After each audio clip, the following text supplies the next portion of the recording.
오늘 찬양하는데 마지막 곡이 멀고 험한 이 세상 길이었잖아요. 멀고 험한 이 세상 길, 소망 없는 나그네 길, 방황하고 헤매이며 정처 없이 살아왔네.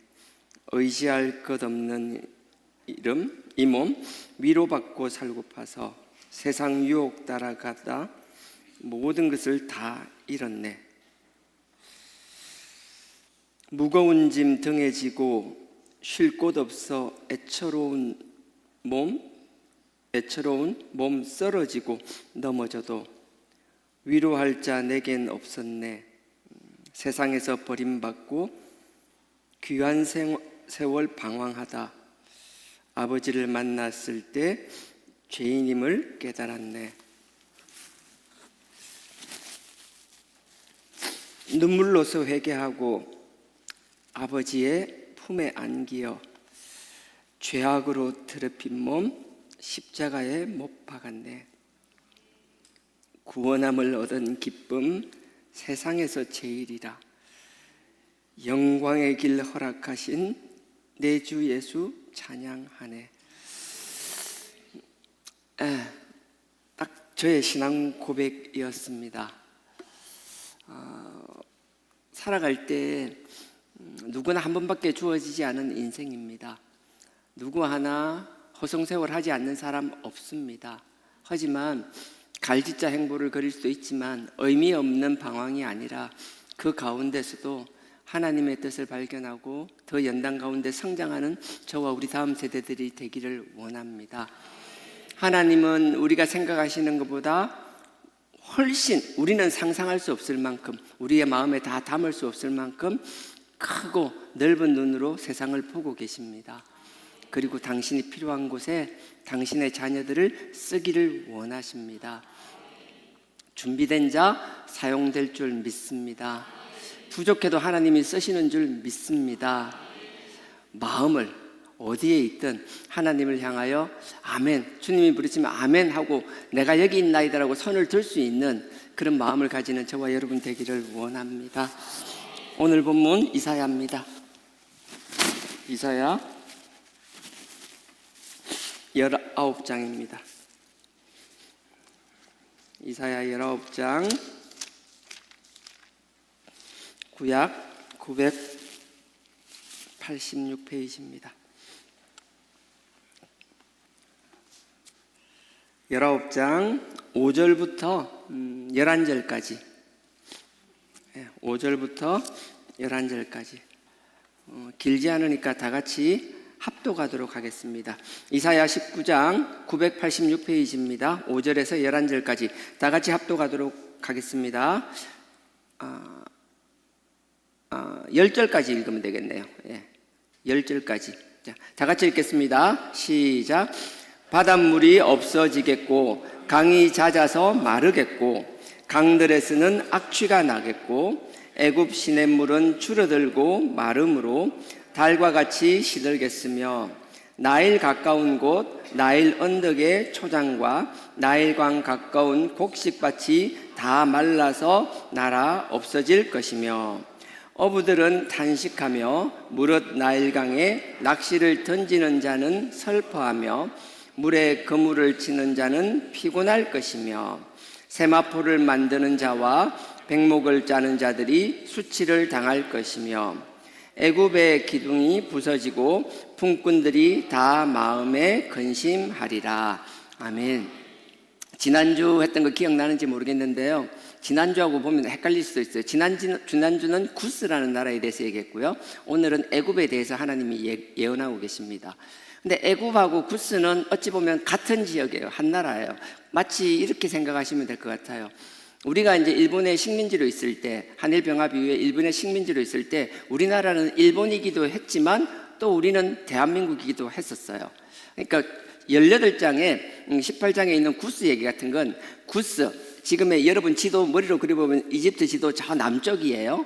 그 상 이집트, 강이 상류니까 그런 얘기 뺄게요. 하여튼 여러분 머릿속에 그려 있는 그 이집트 남쪽에 있는 남수단이나 에티오피아 지역에 있는 그 구스예요. 그 구스가 북쪽으로 올라와서 나일강 유역에 있는 그 북쪽에 있는 이집트를 다 지배하고 있을 때였어요. 그래서 그 당시는 다 지배하고 있었는데 그걸 25왕조라 그러고요. 1, 2, 3, 4 숫자가 나가는 거예요. 자, 하여튼 그런 상황이었습니다. 그러니까 그게 이집트이기도 하지만 곧 구스이기도 했었어요. 그러면 그때는 지배하고 있는 구스 사람들에 대해서 얘기했다라고 본다면 오늘은 그 땅은 그대로 이집트 땅이지만 지배자였던 구스 사람이 아니라 그 안에 있던 원래 원주민과 같이 있었던 그 이집트 사람들에게 얘기하는 거예요. 마치 우리가 일본의 식민지에 있었다 하더라도 일본 사람이 아니라 우리 조선민족, 그러니까 대한민국, 우리 대한제국 사람들한테 얘기하는 게 따로 있을 수가 있잖아요. 한 나라에 있다라고 해서 같은 게 아니거든요. 그런 식으로 이해해 주시면 될 것 같아요. 지난주 같은 경우에는 구스에 대해서 이야기하셨을 때 구스가 나름대로 하나님께서 그 솔로몬의 자손이기도 하고 특별히 사랑한다라는 이야기를 했었고요. 그래서 그런지 모르겠는데 하나님께서 이 구스가 아수르의 침입을 받는 걸 원치 않으셨어요. 사람들은 이상하게 생각했었어요. 하나님은 계신다고 창조의 질서를 세우시고 모든 걸 하신다라고 얘기하는데 정작 보면 하나님이 정말 심각할 땐 하나님이 마치 안 계시는 것처럼, 정말 하나님이 계신다면 이런 일이 있을 수 있어 라고 생각될 때는 정말 하나님께서 마치 안 계시는 것처럼, 우리가 세상을 바라볼 때 어떻게 세상에 이렇게 전쟁이 나고 이런 일이 생기고 우리는 막연하게 생각하지만 저희 부모님 세대만 하더라도요, 전쟁을 어렸을 때라도 간접적으로도 경험했던 사람들은 그 전쟁이 얼마나 비참한 것인지 다 알잖아요. 예전에 선교 이야기를 할 때, 선교사 훈련을 받을 때요, 북한 선교를 가셨던 분을 잠깐 제가 뵌 적이 있었어요. 그래서 그분은 이제 북한 선교를 하니까 성함을 물어보거나 어디서 사역하느냐 이런 걸 묻진 않아요. 근데 이제 그분이 이제 왔다 갔다 하면서 이렇게 일을 하잖아요. 근데 그분이 북한 선교를 하기 전에 저 중동 지역 있잖아요. 중동 지역에서 갔는데 전쟁이 일상화되어 있는 것. 왜 흔히 사람들 우리나라 남북 간에 지금 휴전 중이라 하잖아요. 전쟁 중이라 그러잖아요. 근데 말이 우린 전쟁 중이지 우리는 사실 전쟁을 못 느끼고 살잖아요. 이런 거 말고요. 자고 나면 주변에서 막 집이 깨져 있고 최소한 일주일에 한두 번 주변에서 누구 뭐 부상을 당해가지고 팔이 잘려나갔다 다리가 잘려나갔다 이런 소리를 일상적으로 계속 들은 그런 상황들. 또 어떨 때 보면 집이 무너져가 사람이 갈 곳이 없어서 막 그게 뭐죠? 병을 고치죠. 그냥 간단한 의약품만 있으면 고칠 수 있는 것들 치료를 못해서 그냥 죽어가는 일들을, 그거를 뭐 몇 달이 거쳐서 걷는 게 아니라 바로 내가 아는 사람의 지인 아니면 내가 아는 사람들이 그런 일을 계속 겪는 일들, 그런 어려운 일들이 계속 생기잖아요. 그런 막 어려운 일들이 많이 생기는데 우리는 거기에 비해서는 너무나 이렇게 평안하니까 그걸 잘 못 느끼잖아요. 근데 그 선교사님이 그런 이야기를 하셨어요. 우리가 선교를 해야 되는 이유는 여러 가지가 있지만 우리는 복음 가운데서 편한, 정말 하나님이 이 수많은 나라들 중에서 특별히 사랑하는 민족이 우리 민족인지 저는 확신합니다. 어릴 때는 사실 잘 몰랐어요. 저도 20대가 들어오고 우리 산업화를 보면서 뭐 불만이 많았잖아요. 산업화 이후에 그 많은 불만들이 있고 있어 막 쏟아내다 보니까 뭐 비교할 그게 없었어요.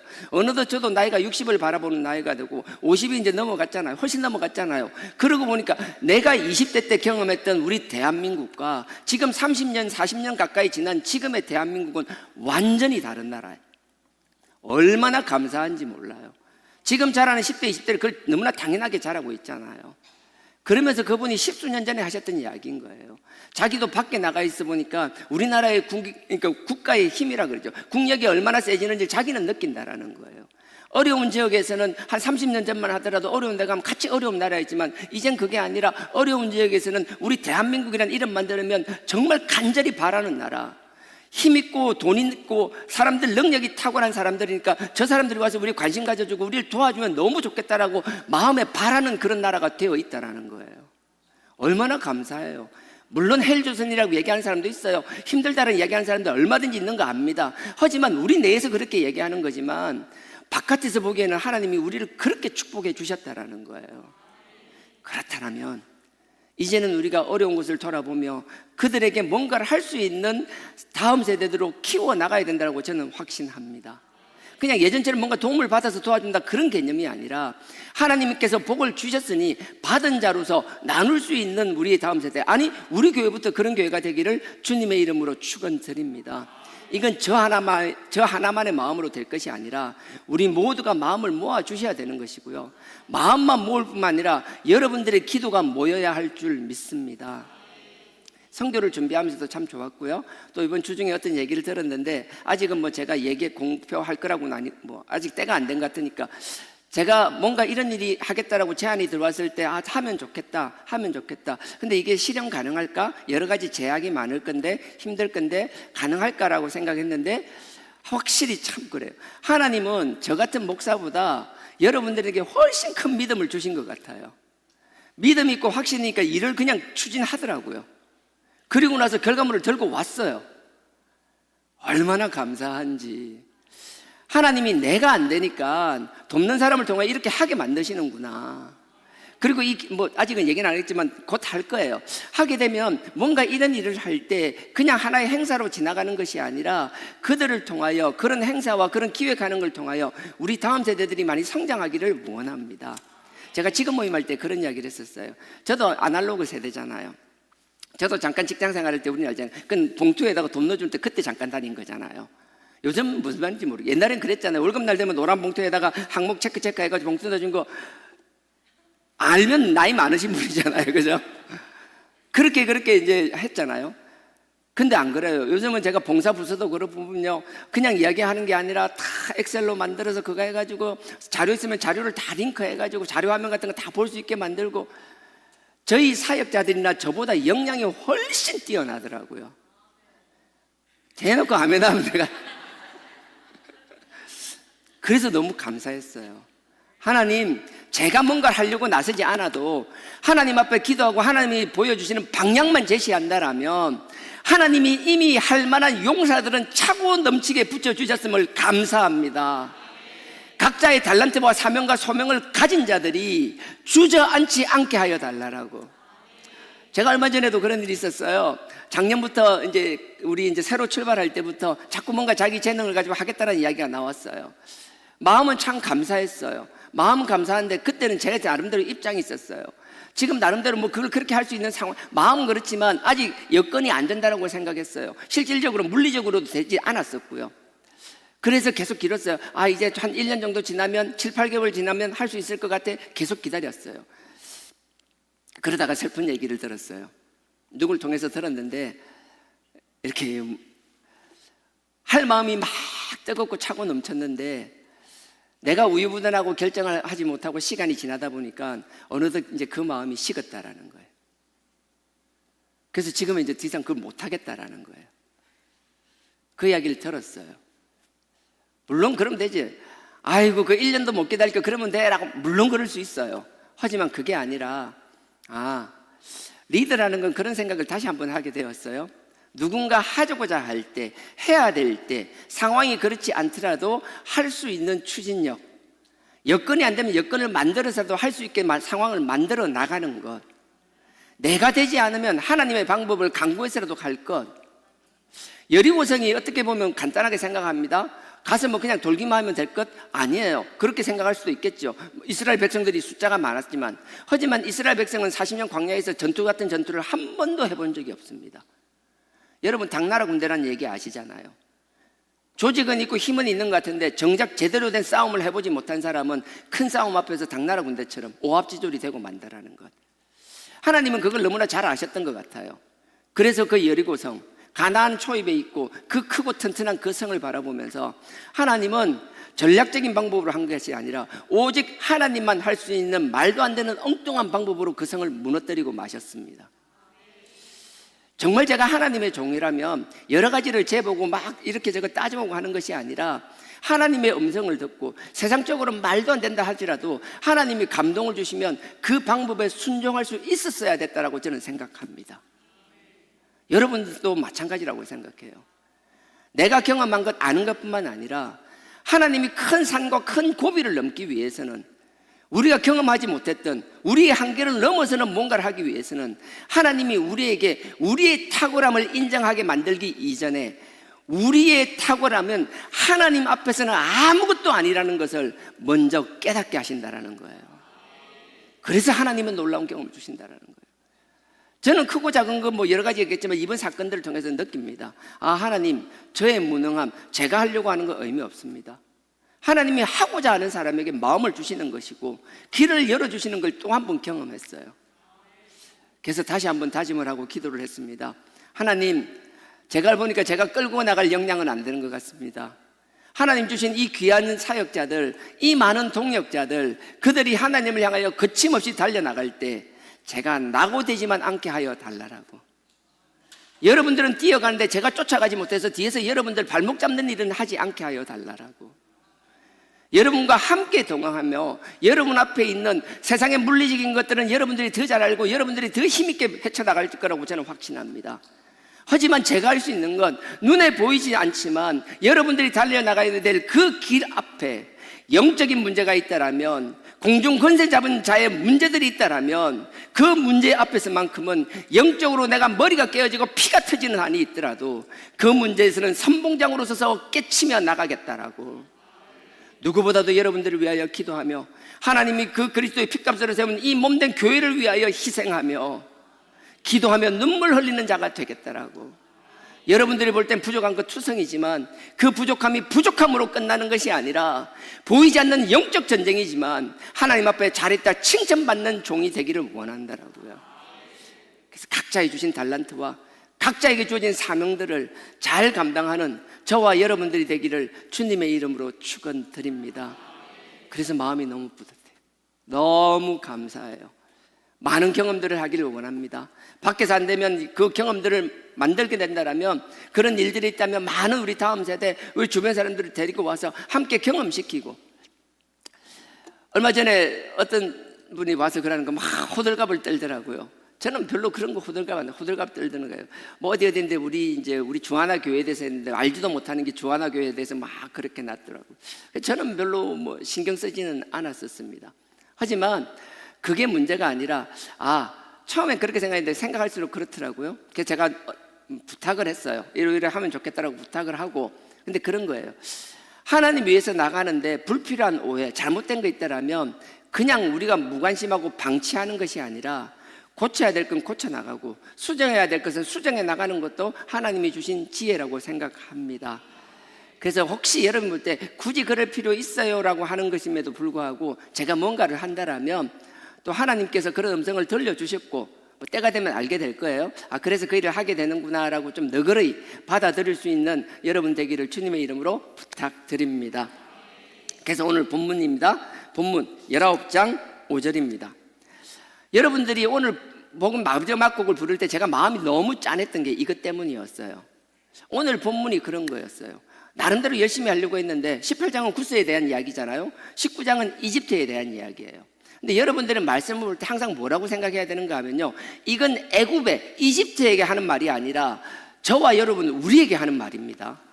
우리가 착각하는 게 우리가 처음부터 선택받은 하나님의 백성이라고 착각하는 사람이 너무 많아요. 아니에요.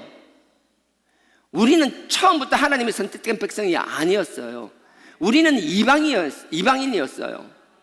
우리가 애굽 사람이고 우리가 아수르 사람이고 우리가 바벨론 사람이었었어요.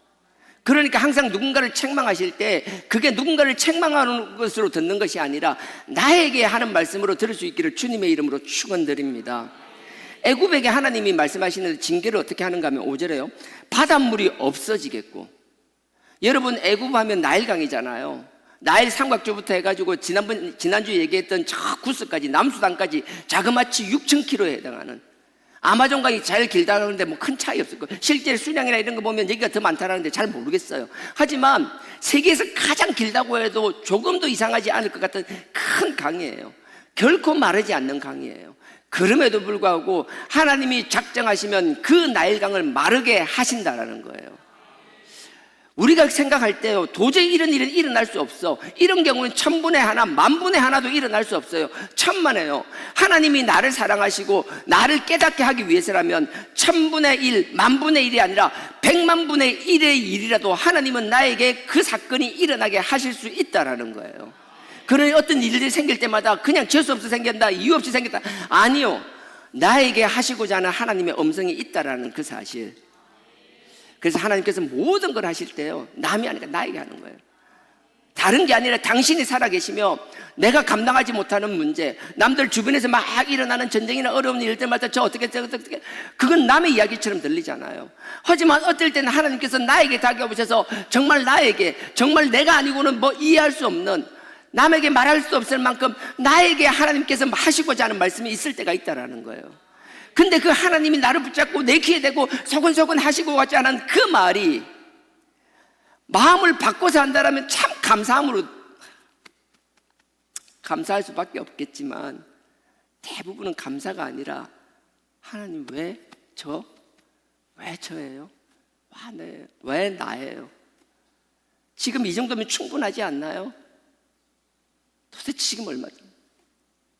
이 일 때문에 내가 얼마나 많은 것을 잃었을 뿐만 아니라 내 주변의 사람들이 얼마나 힘들어하는지 아시지 않습니까? 언제까지요? 사단 마귀는 끊임없이 우리의 마음을 약하게 합니다. 나는 우리가 많은 기도를 해야겠지만 무엇보다도 우리 주변에 있는 그 영적으로 힘든 것, 말 못하지만 그 마음속에 있는 그 아픔들을 마음에 품으며 함께 기도할 수 있는 신앙 공동체가 되기를 원합니다. 애굽에게는 말도 안 되는 일들이 생겼어요. 5절에 바닷물이란 건 나일강을 말하는 거예요. 나일강이 없어졌다라는 거예요. 그리고 강이 잦아들었다라는 거예요. 그 다음에 말랐다라는 거예요. 반복은 강조를 말합니다. 3번씩 반복한다라는 건 이루 말할 수 없이 나일강이 완전히 말라버렸다는 이야기예요. 다시 읽어보십시오. 5절에 나일강 바닷물이 없어지겠고 강이 잦아들었고 강이 마르겠고, 그 다음에 6절입니다. 강들에서는 악취가 나겠고, 강이 말라서 그 안에 있는 게 다 썩었다라는 거예요. 악취가 나겠고, 애굽 시냇물은 줄어들고 마름으로 달과 같이 시다. 이 달과 같이란 말이 우리 개혁성경 참여하는데 달과 같이가 아니라 여러분들 그 갈대 있잖아요. 물에서 나는 갈대와 파피루스 같은 걸 말하는 거예요. 물이 마르니까 그 옆에 있는 파피루스나 갈대 같은 것도 다 말라 없어졌다는 거예요. 자, 7절입니다. 나일 가까운 곳, 나일 언덕의 초장과 나일강 가까운 곡식밭이 다 말라서 날아 없어질 것이며, 하나님께서 애굽을 벌하시는데 어떻게 되면 강이 마른다 했잖아요. 강이 마르니까 그 다음에 모든 곡식이 다 말라주는 거예요. 완전히 흉년이 드는 거예요. 나일은 흉년이 들 수가 없었어요. 나일 강가에서 먹을 걱정한다는 건 말이 안 됐어요. 그건 나일 강의 그 문명이 시작된 이후로 마찬가지였었어요. 하지만 아니라는 거예요. 하나님께서 그런 나일도 말리시면 거기서 아무것도 먹을 수 없는 절박한 상황을 만드신다라는 거예요. 이게 남이 아니라 나에게 그런 일이 닥칠 수 있다는 거예요. 이 문제가 하나 닥쳤으면 그냥 지나가면 되는데 엎친 데 겹친 데 식으로 강이 말라서 아무것도 소출이 없는, 아무것도 먹을 수 없는 상황이에요. 그러면 물이라도 좀 남아있으면 뭐라도 할 건데 이제 물이 없기 때문에 농사가 아니라 어업조차도, 나일강은요 강에서도 어업을 하고 민물 고기를 잡는 것뿐만 아니라 근처에 있는 바닷가에서도 풍부한 어장원이 있기 때문에 풍부한 어업이 발달되어 있었어요. 근데 그 어업도 완전히 씨를 말려버리겠다라는 거예요. 8절입니다. 어부들은 탄식하며 무릇 나일강에 낚시를 던지는 자. 고기잡이는 두 가지가 있죠. 낚시로 잡는 것, 그물로 잡는 것. 낚시로도 아무것도 못 잡게 한다라는 거예요. 이게 무슨 말인가 하면 우리가 고기를 잡아야 되는데 강이 마르면 바다로 나가서라도 해야 될 거잖아요. 그래서 강이 마르니까 바다로 나갔어요. 나가서 하면 낚시로도 안 되고 그물로도 안 되고 뭘 해도 안 된다라는 거예요. 그래서 낚시를 던지는 자는 슬퍼하며 물에 그물을 치는 자는 피곤할 것이며, 땅의 농사뿐만 아니라 바다에서도 아무것도 할 수 없는 상황이 된다는 거예요. 그리고서 9절에 보십시오.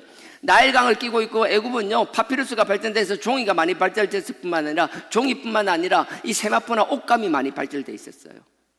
강가에서 풍부하게 재료되어 있기 때문에 그 세마포를 가지고 흰색 천을 만들어서 그 천은 나일뿐만 아니라 주변에서 굉장한 그 국가의 기둥과 같은 거였어요. 그냥 먹고 사는 농사뿐만 아니라 수출할 수 있는 것, 상하지 않는 것.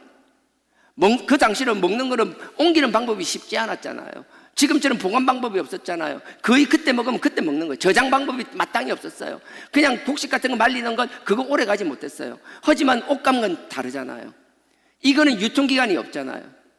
멀리 팔 수 있는 거고, 그것 때문에 많은 경제적 부가 생겼던 거고, 아수르뿐만 아니라 바벨론 지역까지, 티그리스 유프라데스까지 거기에 이 나일강에서 나오는 풍부한 옷감들이 수출되었었다라고요. 근데 그것도 이제는 끝이라는 거예요. 9절에요. 세마포를 만드는 자와 백옥을 짜는 자들이 수치를 당할 것이며. 왜요? 이제 재료가 없으니까 만들 수가 없다라는 거예요. 그러니까 이게 하나 안 되면 저거 하면 안 돼? 농사를 안 되면 고기 잡으면 안 돼? 고기 잡는 게 없으면 우리가 뭐 옷감을 짜가 수출해가 돈을 벌어서 하면 안 돼? 아니요. 하나님께서 우리를 코너에 몰기 시작하면요, 우리가 할 수 있는 방법이 이 방법 저 방법도 한데 하는 것마다 끈끈이 마치 하나님이 우리 찐득이처럼 막 스토크처럼 달라붙으면서 끝까지 우리를 방해하시는 것처럼. 왜 하나님 나를 이렇게 힘들게 하냐라고. 하는 것마다 왜 이렇게 하느냐라고. 나 하나 힘들게 하면 됐지 왜 내 하는 일까지 이렇게 만드시냐라고. 내 하는 일도 이렇게 하면 됐지 왜 우리 가족까지 이렇게 건드리시냐고. 하나님 도대체 왜 이러시냐고. 애굽 사람들이 마치 그런 기분이었을 거예요. 9절에 보면 세마포를 만드는 자와 백옥을 만드는 자들이 수치를 당할 것이며, 그 다음 10절에 보십시오. 애굽에 기둥이 부서지고, 이 기둥이라는 게 일종의 뭐 언어 유희 같은 거예요. 기둥이라면 그 근간이라는 이야기잖아요. 근간이라는 뜻도 있지만 이게 직물이란데, 직물업 있잖아요. 이게 시줄 날줄에 가고 짜는 거, 그것과 발음이 똑같아요. 그러니까 여기서는 기둥이라고 하지만 그 이집트라는 국가의 산업의 근간이 되는 직물업을 완전히 무너뜨린다라는 거예요. 10절, 애굽의 기둥이 부서지고 품꾼들이 다 마음에 근심하니라. 그 산업이 다 멸절되고 나니까 이 일할 자리가 없어지는 거잖아요. 내가 농사를 못 짓고 내가 바다에서 고기도 못 잡으면 뭔가 누가서 품을 팔아서라도 뭔가를 먹어야 되는데 일자리도 다 사라지는 것. 하나님이 애굽을 이렇게 몰아붙이셨다라는 거예요. 근데 보십시오, 이렇게 몰아붙이는데 하나님이 이유 없이 그런 적이 한 번도 없다라는 거예요. 하나님이 왜 이렇게 하셨느냐, 이제 1절로 가겠습니다. 19장 1절입니다. 애굽에 관한 경고라. 보라, 여호와께서 빠른 구름을 타고 애굽에 임하시니라. 다니엘서 7장에 보면 하나님이 그 인자가 구름 타고 오신다라는 거예요. 시편 104편에도 보면 그렇습니다. 하나님께서 구름을 마차처럼 쓰신다 그래요. 하나님은 이 성령차가 이게 구름이에요. 근데 재밌지 않아요? 하나님이 구름 타고 오시면 되는데 그 무슨 찬양이죠? 구름 타시고 짜짜짜 그런 찬양 있잖아요. 엘리야 때처럼인가? 그 찬양 있잖아요. 하나님이 이제 구름 타고 오시는데 그냥 오시는 게 아니라 1절에 보십시오. 애굽에 관한 경고라. 보라, 여호와 하나님께서 빠른 구름을 타고 오시고, 그냥 오는 게 아니라 뭐 빠른 구름을 뭐 서둘러서 막 오신다라는 거예요. 서둘러서 오신다라는 거예요. 자, 타고 애굽에 임하시리니 이유가 나옵니다. 애굽의 우상들이 그 앞에서 떨겠고 애굽인의 마음이 그 속에서 녹으리라. 하나님께서는 참 재밌어요. 당신의 백성뿐만 아니라 애굽 사람인데도 그 애굽인들조차도 우상을 섬기는 게 정말 마음에 안 드시는 것 같아요. 그래서 감사해요. 하나님이 우리의 하나님의 백성도 아닌데, 유대인들도 아닌데 왜 우리를 사랑하지? 왜 500년, 아니 그보다 켜켜이 쌓여있는 온갖 자침들이 쌓여있는 우상의 뿌리 가운데서, 우상 범벅 가운데 그냥 우상과 함께 살아가던 우리를 왜 선택하셨냐라는 거예요. 하나님은 우리가 하나님의 백성이 아님에도 불구하고 우리가 하나님이 아닌 우상을 섬기는 걸 정말 싫어하셨다라는 거예요. 그래서 하나님께서 우리를 선택해 주셨다라는 거예요. 애굽도 마찬가지라고요. 우리는 그렇게 선택받는데 애굽은 그렇게 선택받지 않느냐? 아니에요. 하나님께서는 버리실 민족이 아무도 없어요. 하나님께서는 모두가 귀한 것이에요. 그러니 우리는 복음을 전함에 있어서 그 사람이 사상이 어떻든 국가 시스템이 어떻든 그게 아니라 복음이라면 어디든 가서 복음을 전할 마음의 준비가 되어 있어야 된다는 거예요. 가지 못하면 보내기라도 해야 되는 것이고, 그게 아니면 기도라도 해야 되는 것이고, 아니면 그 일을 위하여 내가 할 수 있는 최선의 심는 것이라도 해야 되는 것이며, 아버지의 순수한 복음 그 자체를 전파되는 시간과 때가 있을 수가 없다라는 거예요. 제가 여러 번 이야기했습니다. 하나님께서 예루살렘 교회를 흩으실 때 하나님께서 그 놀라운 성령의 기적과 주셨지만 아무것도 하지 않고 그 유대인 사상에 찌들어서 그 선민의식 속에 찌들어 있으면서 자기들만 구원받으면 될 것처럼 그 생각을 깨지 못하고 있을 때 하나님은 예루살렘 교회를 흔들고 부수고 박살을 내고 가루를 만들어서 결국은 복음은 전파되게 만드셨습니다. 하나님은 우리에게도 마찬가지라고 생각합니다. 한두 번 이야기한 게 아니잖아요. 이 많은 인적 자원을 주고 얼마나 인재 풀을 주셨어요. 얼마나 많은 물질을 주시고 얼마나 많은 환경을 주시고, 제가 감전동의 사무실에 있을 때는 우리 감전동의 시계가 작게는 4개, 많을 때 6개가 걸려 있었어요. 밤낮 없이 전화가 왔어요. 미국, 동부, 서부, 유럽, 아프리카, 아시아, 전화를 받다 보니까 그 각 나라마다 시간을 알아야 될 만큼. 감전동에 있을 때 교회는 작았지만 그 2층에 있을 때 100평 남짓한 건 2층, 3층 다 합해서 200평 채 되지 않는, 조금 넘었나요? 그랬지만 그때 우리 청년들, 지금 50대 중반 후반, 우리가 20대 초반이었을 때 기억하세요? 그때 우리 마음속에는 열방을 품고 있었어요. 우리의 현실은 초라한 것 같았지만 우리의 마음은 누구도 건들지 못할 만큼 하나님이 열정을 주셨고 환경을 주셨음에도 불구하고 우리는 마치 유대인들의 순혈주의에 빠지듯이 우리만 구원받을 것처럼, 우리만 잘난 것처럼, 우리 아니면 모든 것이 가짜인 것처럼. 그 결과는요, 하나님은 그냥 두시는 분이 아니에요. 왜냐하면 우리 것이 아니라 다 하나님의 것이기 때문에 하나님의 자원이 낭비되는 걸 하나님이 원치 않으신다라는 거예요. 사람도 하나님이 붙여주신 것이고 물질도 하나님이 주신 것이고 그 환경을 열어주시는 것조차 하나님이 하셨는데 그걸 깔고 앉아서 눌러앉아 있다라면 하나님이 결코 그냥 두실 수가 없다라는 거예요. 거기다가 뭐였어요? 저는 말은 안 했지만 또 혈육을 의지했잖아요. 혈육을 믿었잖아요. 말로는 겸손한 척하지만 의지했었잖아요. 하나님은 분명히 말하는 거예요. 네가 뭘 의지하고 있냐라고. 나도 이 일을 깨달으면서, 이 일을 겪으면서 깨닫듯이 여러분들도 그래, 저처럼 이런 일 겪지 말고 지금이라도 여러분들 삶의 우선순위를 명확하게 할 수 있는 저와 여러분 되길 주님의 이름으로 부탁드립니다. 그래서 하나님께서 막 구름 타고 막 급하게 구름을 막 서둘러, 구름 보고 빨리 가자 하면서 막 내려오시는 거예요. 보니까 애굽이 막 우상으로 물들어 있는 거예요. 자, 2절입니다. 그가 애굽을 격동하사 막 흔드는 거예요. 마치 하나님께서 예루살렘 교회를 흔들듯이 애굽을 막 흔들어 제끼는 거예요. 애굽을 흔들어 격동하사 애굽인을 치게 하시리니. 근데 참 놀랍죠? 하나님이 치는데요, 외부의 요인으로 치는 것이 아니라 저것끼리 멱살 잡고 치고받고 싸우게 만들었어요. 자기들끼리 치고받고 싸우는데요, 그 기제는 뭔가 하면 우리는 아니라고 하지만 이미 우리의 신앙생활 자체가 우상화되어 있는 거예요. 말로는 아닌 것 같지만 여러분들 우상이 뭐 별거라고 생각하세요? 북이스라엘도 남유다도 마찬가지였어요. 망할 때 뭐 다 하나님을 버리고 우상만 섬겼다라고 생각하는 줄 아니에요. 정말 하나님이 가장하게 생각하는 건 하나님도 믿으면서 다른 것도 믿고 의지하는 것. 그게 얼마나 하나님 보기에 꼴보기 싫은 건 줄 아세요? 하나님 그냥 안 둬요, 그거요. 2절에 보면 그가 애굽인을 격동하사 애굽인을 치게 하시리니 그들이 각기 형제를 치며, 형제가 형제를 치기 시작하는 거예요. 각기 이웃을 칠 것이요 이웃이 이웃을 치기 시작하는 거예요. 형제를 치며 이웃을 치며 성읍이 성읍을 치며 각 부족과 각 마을과 마을이 치는 거예요. 각 도시와 도시들이 치는 거예요. 그 다음에 각 나라가 나라를 칠 것이며, 이건 나라가 나라를 친다는 게 왕조를 이야기하는 거예요. 여러분들 우리도 옛날 보면 고구려 백제 신라가 함께 있었잖아요. 한 시대에 있었잖아요. 애굽도 마찬가지예요. 왕조할 때 보면 한 왕조가 끝나고 떠오른 다른 왕조가 서는 것이 아니라 영토가 크나니까 어떤 왕조가 있는데 그 옆에 또 다른 왕조가 있고 막 이런 거예요. 그게 순서대로 해서 그런 거예요. 어쩔 때 보면 15왕조, 16왕조, 17왕조는 같이 있어요. 그냥 한 시대에. 우리 고구려 백제 신라가 함께 있었듯이. 그런 거예요. 그러니까 나라와 나라가 친다라는 건 그 애굽 안에서도 왕조와 왕조끼리 막 서로 싸운다라는 거예요. 하나님께서는요, 남이 안에서 자기들끼리 물고 뜯고 계속 싸우게 만드신다라는 거예요. 그리고 나서 3절입니다.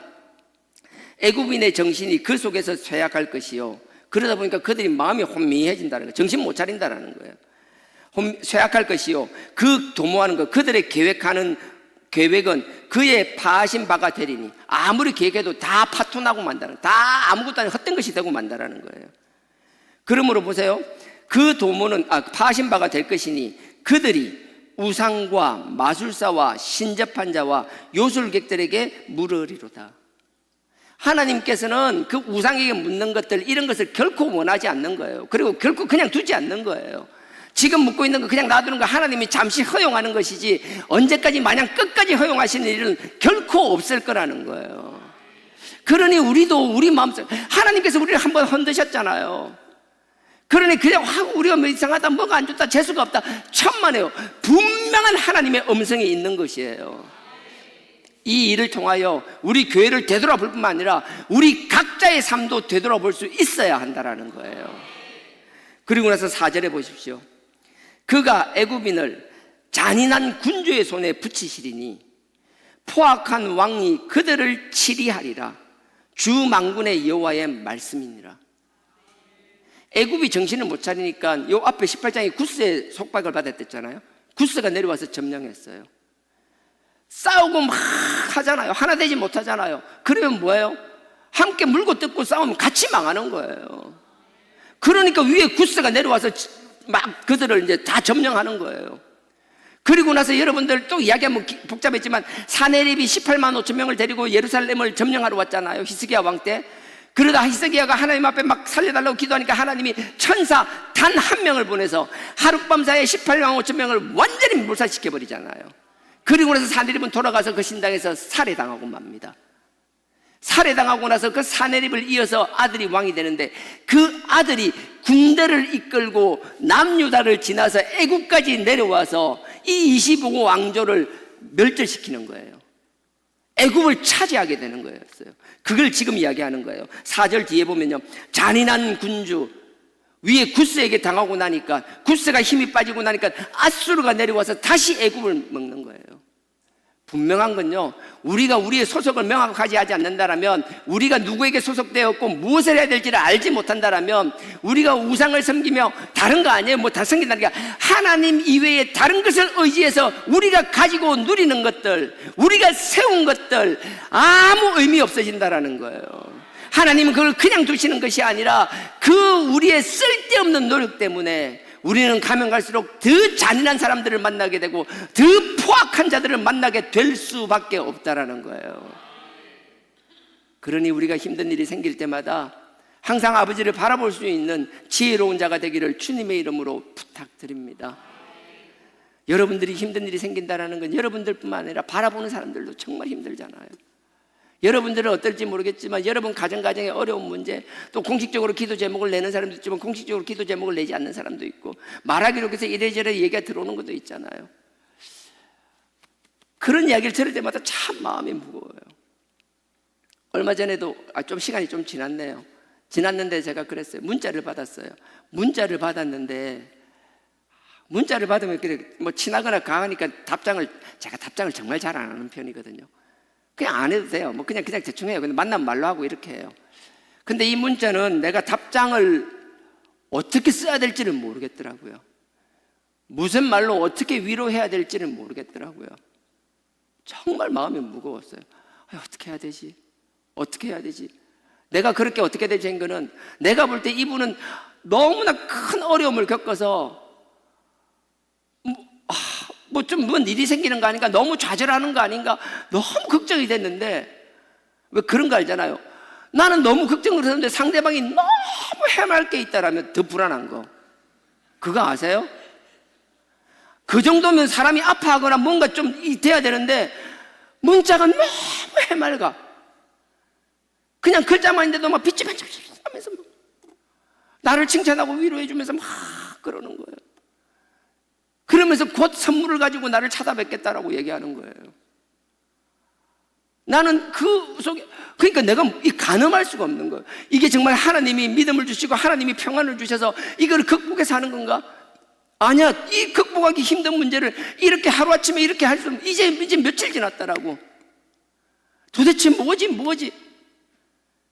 정말 뭐 어떻게 하지 못해서 내가 답장하는 시기를, 내가 그래서 이거 좀 지금 당장은 안 되겠고 시간이 조금만 지난 다음에 좀 안정이 되면 전화라든지 문자를 해가지고 위로해드려야겠다.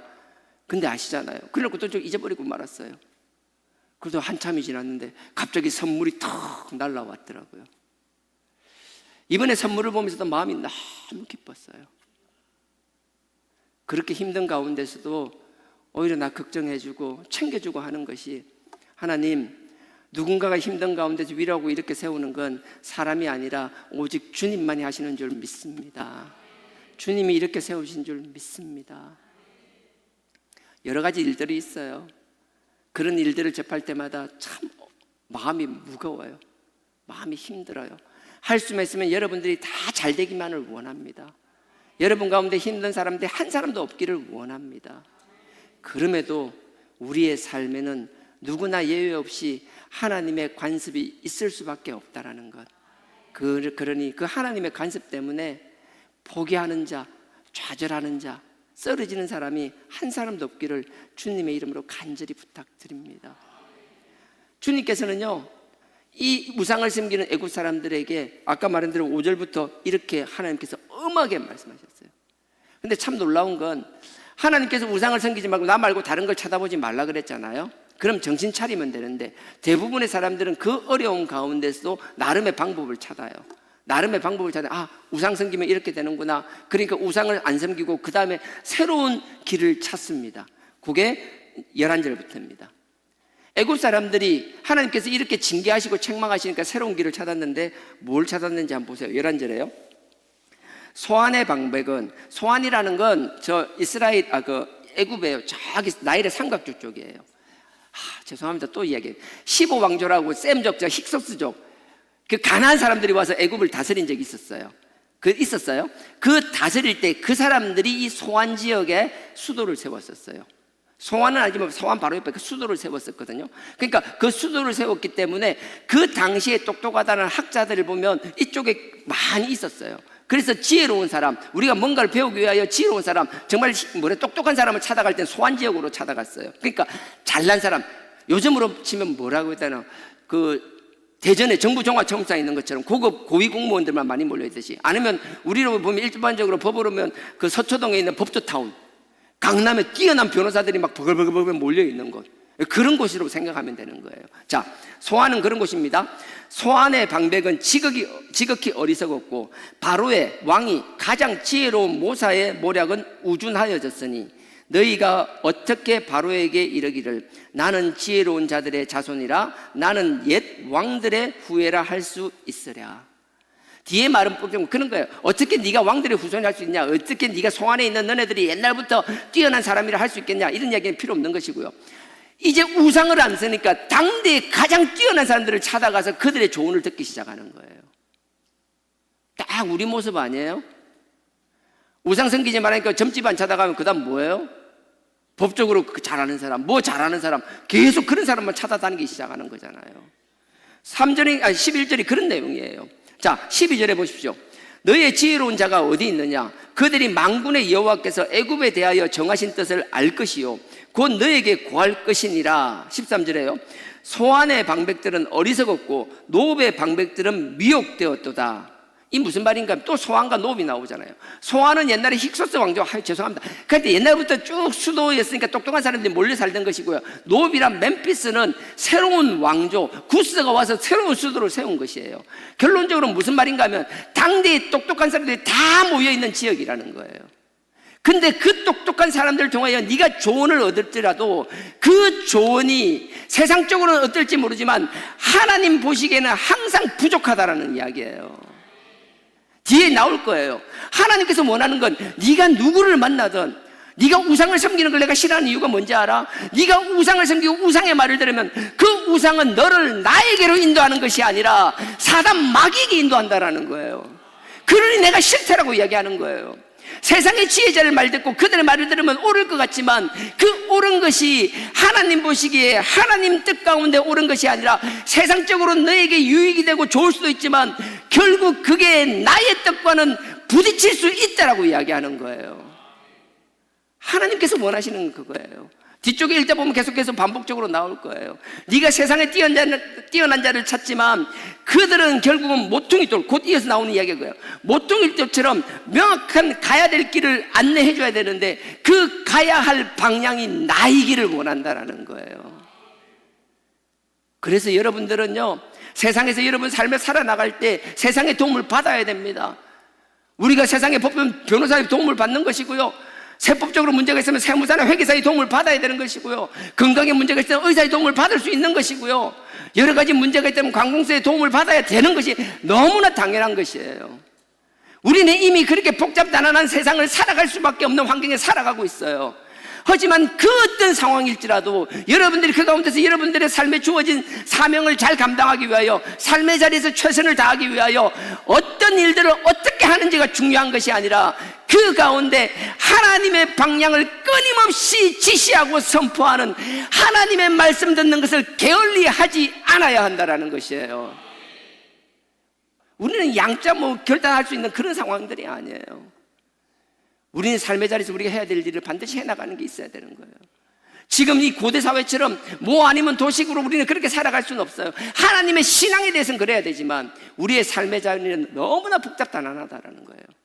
그럼에도 불구하고 우리가 보아야 할 방향, 여러분들이 들어야 할 하나님의 음성은 구분하여 들을 수 있는 귀가 열리기를 주님의 이름으로 축원드립니다. 그래서 뒤에 보면요, 13절에 소안의 방백들은 어리석었고 노베의 방백들은 미혹되었도다.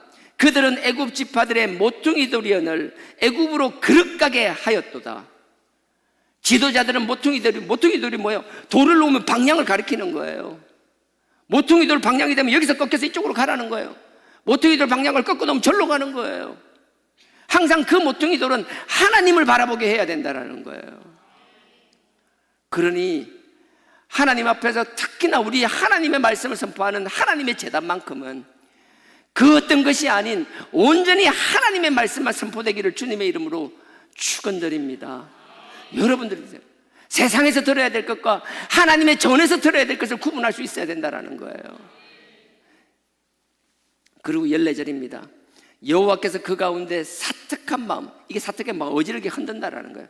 흔들리는 마음을 섞으셨으므로 그들이 애굽으로 매사에 잘못 가게 함이 취한 자가 토하면서 비틀거림과 같게 하였느니라. 여러분들이 온전한 하나님의 말씀을 듣지 못한다면요, 술 취한 자가 길 안내하는 거하고 똑같은 거예요. 지도 지기를 몰라가 막 방황하면 이러자고 쓰러지고 넘어지는 사람 여러분을 끌어주는 것과 다르지 않다는 거예요. 나는 여러분들이 하나님 앞에 지혜롭기를 원합니다. 분별력이 있기를 원합니다. 여러분들이 세상에서 원하는 것들, 방백들에게 원하는 것, 필요한 건 얻어내십시오. 그게 지혜입니다. 하지만 하나님의 양에서만큼은 하나님의 순수한 음성을 들을 수 있는 그 눈과 귀가 열리고 지혜가 있기를 주님의 이름으로 축원드립니다.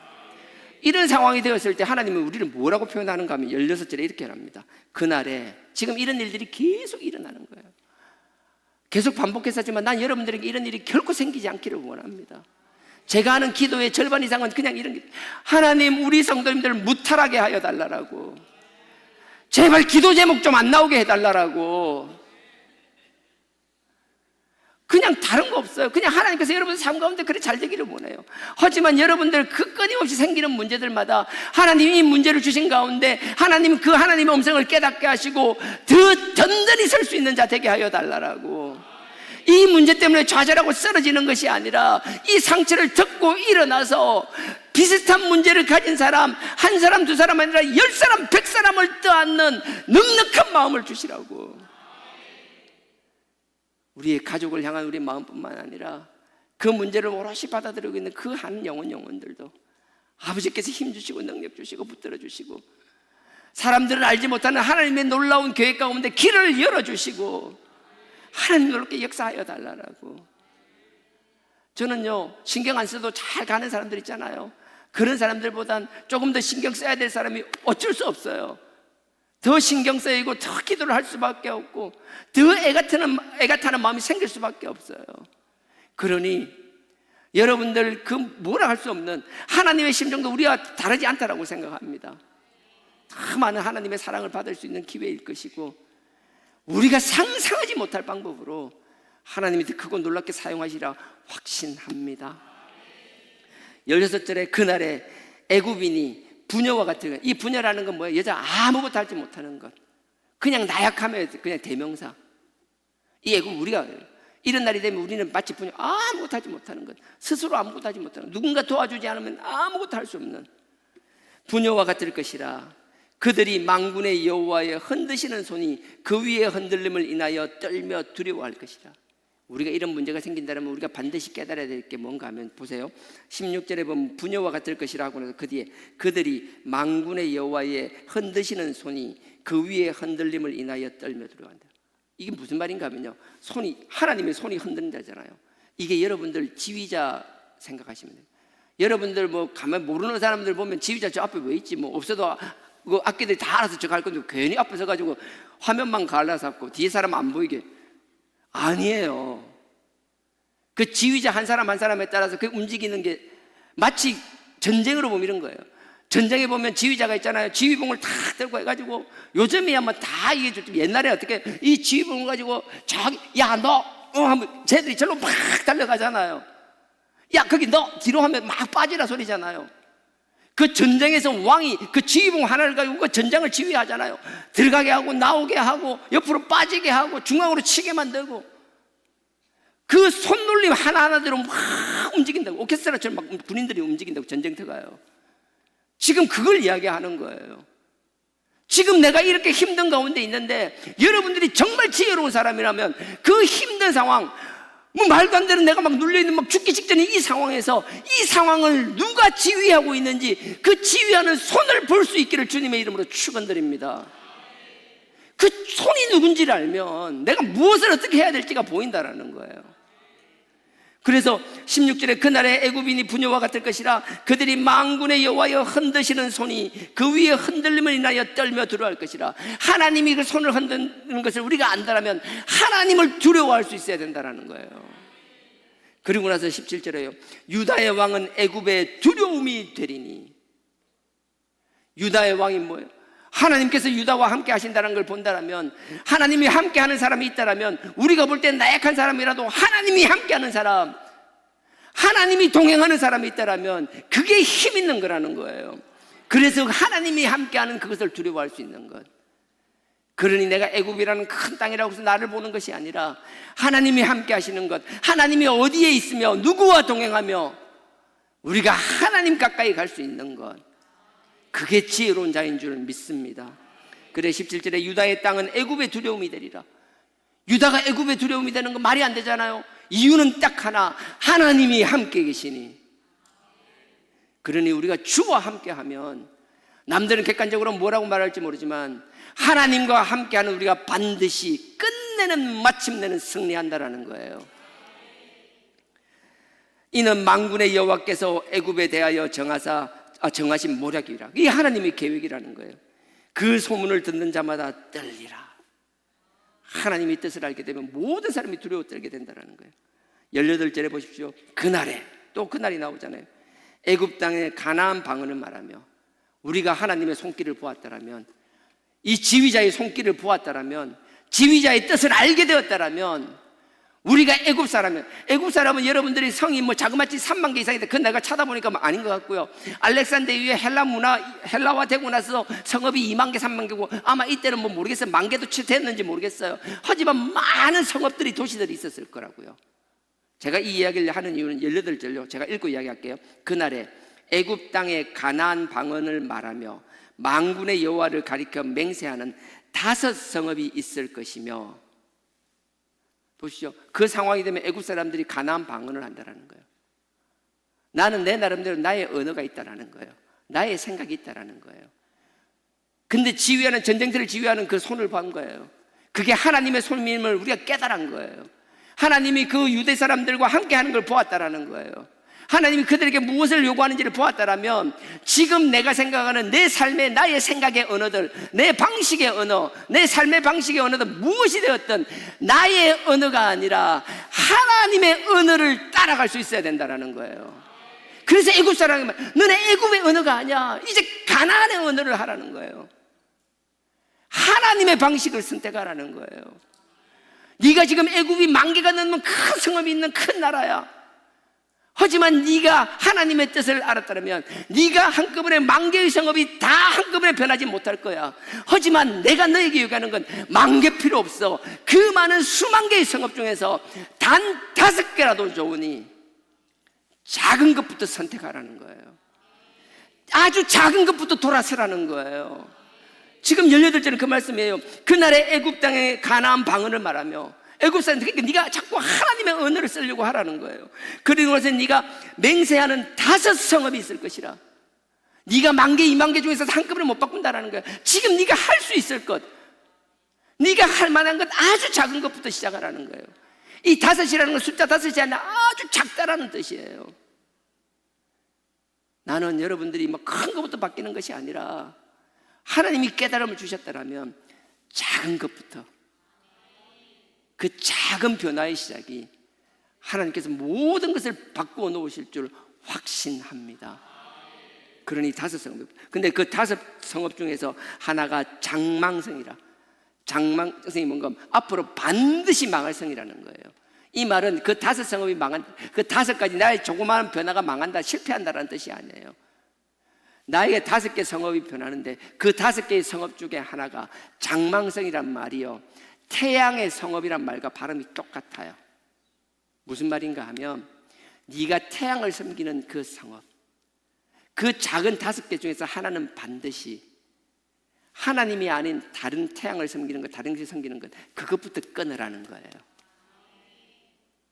나는 우리의 결단들이 여러 가지도 있을 수 있겠지만 하나님 앞에 분명한 우리의 소속, 어디에 줄을 서야 되며 누구를 믿어야 될지, 누구의 사람인지를 결단할 수 있는 저와 여러분 되길 주님의 이름으로 축원드립니다. 시간이 많이 지났는데 그냥 이것만 읽고 마무리하겠습니다. 19절요. 19절까지만 하겠습니다. 19절에 보십시오. 애굽 땅 중앙에는, 이렇게 우리가 결단을 하고 그 수많은 성읍들 중에서 5개 아주 작은 것부터 변화가 시작되었다면, 그 작은 변화가 시작되었다면 우리가 어떤 현상이 나타나느냐 보세요. 애굽 땅 중앙에는, 그러니까 우리 마음의 중앙에는 여호와를 위한 제단이 있겠고, 우리 마음에 하나님을 향한 제단이 서는 거예요. 제단을 선다는 건 우리 죄 문제를 해결하는 것이고, 하나님이 싫어하고 좋아하는 게 명확해진다는 거예요.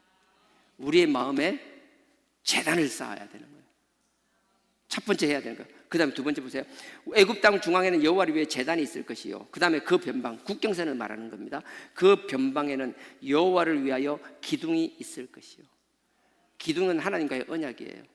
우리 방목사님도 요수할 때 하잖아요. 딱 요단강을 건너자마자 기둥을 세우잖아요. 아브라함도 그 하나님께서 하신 그 가나안 땅 오자마자 기둥을 세우잖아요. 하나님과의 언약이에요. 하나님과의 약속이에요. 하나의 그 경계선인 거예요. 변방에 이걸 세우라는 건 우리가 넘지 말아야 될 울타리의 경계선을 명확하게 하라는 거예요. 우리가 변화한다라는 것, 첫째, 마음에 하나님 제단을 쌓는 거예요. 그리고 나서 우리가 넘어야 될 선과 넘지 말아야 될 경계선을 정하는 거예요. 우리는 실수할 수 있습니다. 넘어질 수 있습니다. 온전한 사람 아무도 없습니다. 그럼에도 우리가 넘지 말아야 될 선을 명확하게 그릴 수 있는 저와 여러분들에게 주님의 이름으로 축원드립니다. 하나님께서 우리 흔드시고 시험 주십니다. 죽이려고 하시는 분 결코 아닙니다. 예레미야 33장 요것만 읽고 마치겠습니다. 예레미야, 이사야 다음 예레미야입니다. 33장 11절입니다.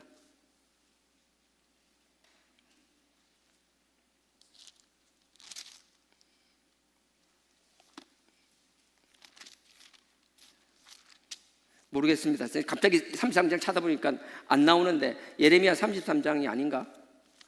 제가 아니면 누가 얘기해 주세요. 33장 11절 아닌가? 하나님의 뜻은 우리를 죽이는 것이 아니고 우리를 살리고자 하신다라는 것. 제가 보니까 예레미야 33장 11절이 아니에요. 그럼 제가 착각하고 있어요. 여하튼 나중에 또 생각나면 이야기하고, 하나님의 뜻은 명확합니다. 하나님은 우리를 고생시키고 우리를 죽이기 원하시는 분이 결코 아닙니다. 하나님 우리를 살리기 원하신다라는 것. 그래서 하나님 가운데서 반드시 하나님 부여잡고 그 어려움을 극복하고 이겨나가는 저와 여러분 되길 주님의 이름으로 축원드립니다.